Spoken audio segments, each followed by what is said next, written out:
Imagine stepping onto a planet so dangerous that 9 out of 10 who attempt to survive there never come back. Gravity crushes your chest, the air burns your lungs, and the wildlife, well, let's just say even nightmares would tap out. For most species, Kepler 438b was a guaranteed death sentence. But then came a human who didn't suit up for war, didn't panic, didn't even flinch. He unpacked a blanket, poured some coffee, and said, "No point facing certain death on an empty stomach. If that opening made you lean a little closer, you're exactly where you need to be." This is one of the best HFY survival stories you'll ever hear. And trust me, it only gets crazier from here. So go ahead, hit that like button, subscribe if you haven't already, and share this story with a friend who loves sci-fi twists. Now, let's dive into the madness. The orientation hall hummed like a beehive on the edge of panic. Representatives from 47 different species crammed shoulder to shoulder, their scales, feathers, and bio-armor shimmering under harsh fluorescent lights. Some clicked their mandibles nervously. Others muttered guttural growls that rolled across the chamber like thunder. The reason? The most infamous test in the galaxy, the Kepler 438b survival course. Commander Zexthal of the Relian Defense Corps stepped forward, his 6 eyes sweeping the assembly with the calmness of someone who'd already written most of their obituaries. His voice rumbled low, like gravel dragged across steel. The statistics are clear. KEPLER 438b has claimed the lives of 90% of those who attempt the 14-day course. He let that number sink in. 90%. You could feel the silence tightening the room, squeezing lungs and stomachs alike. The commander wasn't exaggerating. Kepler 438b was more than a planet. It was a death sentence wrapped in toxic skies and jagged rock. Its gravity was twice the galactic standard.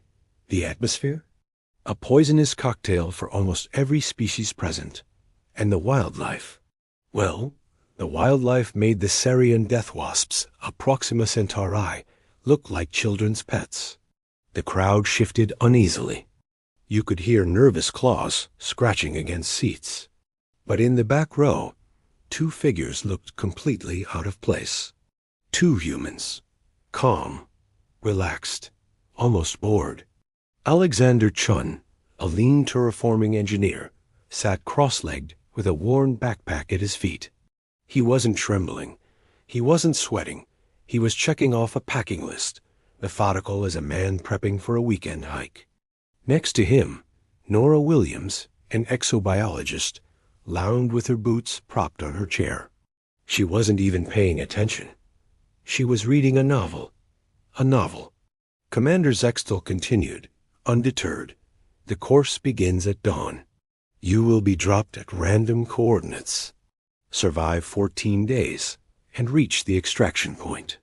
No technology beyond basic survival gear is permitted. An Alaran warrior, crystalline skin glinting like shards of diamond, raised a forearm. Commander, what constitutes basic gear? Zexthal rattled it off. 3 days' rations, 1 shelter unit, a week's worth of water purification, and basic med supplies. Bare minimum. No luxuries. No guarantees. From the back row, Alexander raised his hand, voice even. "Excuse me, sir. Are we restricted on the quantity of items, or just the type?" A ripple of confusion spread through the hall. Most species wouldn't dare question the rules. The commander's main eyes narrowed. Type only. But be warned, human excess weight will be your enemy on Kepler 438b.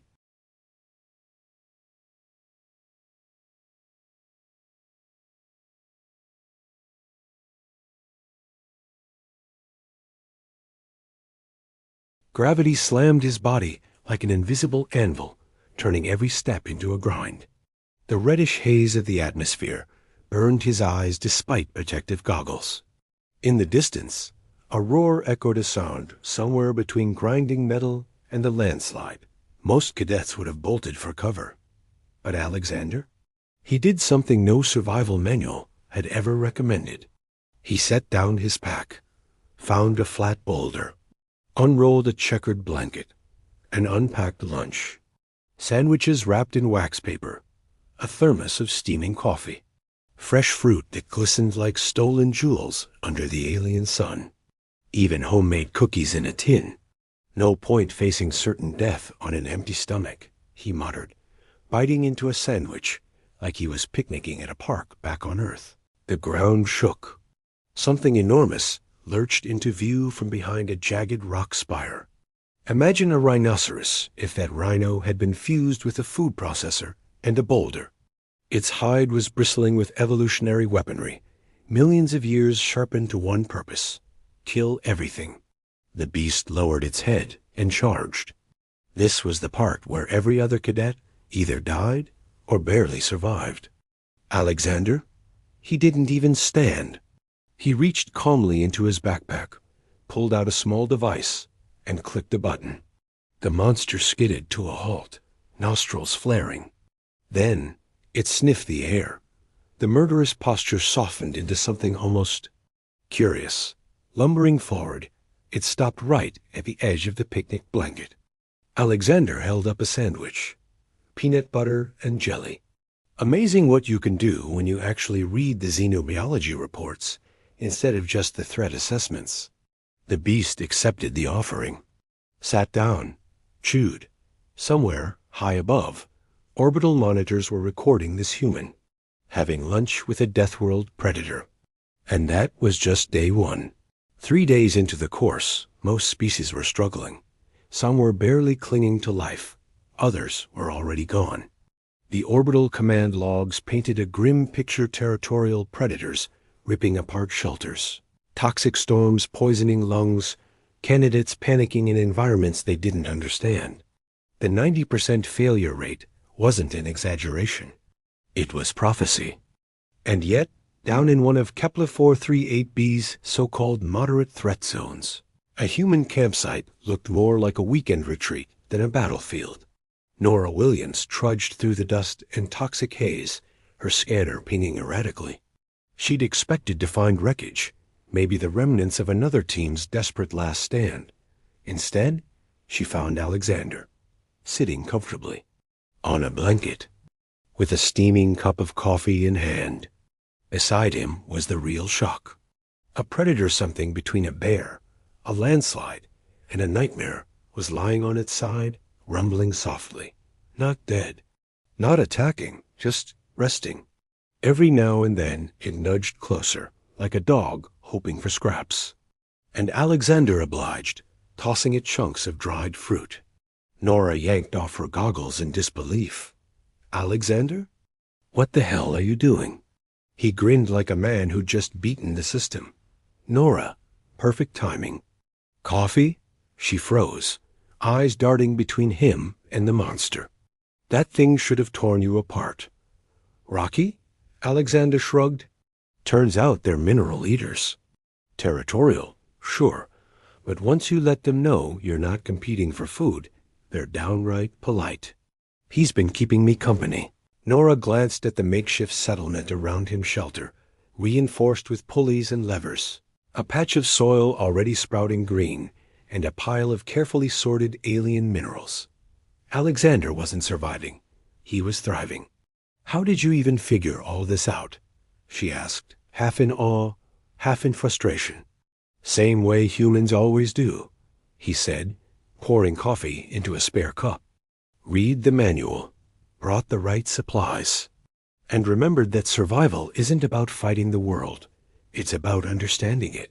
He showed her his tablet, charts, ecology notes, symbiotic relationships mapped out like puzzle pieces. Everyone else only saw danger. The toxins? Neutralized by soil bacteria. The predators? Territorial, yes, but highly social inside their range. And the gravity, he gestured to the crude pulley system. Humans mastered moving heavy objects with levers 10,000 years ago. Why reinvent the wheel? Nora sipped the coffee, still shaking her head. You turned a Deathworld into a picnic ground. By the end of the 14 days, what began as a desperate survival test had transformed into something no one in orbit could believe. Alexander and Nora emerged at the extraction point, not battered, not half dead, but looking remarkably well fed. Behind them shuffled a small parade of predators. Creatures that had slaughtered candidates in years past now followed like oversized pets, eyes soft, bellies full.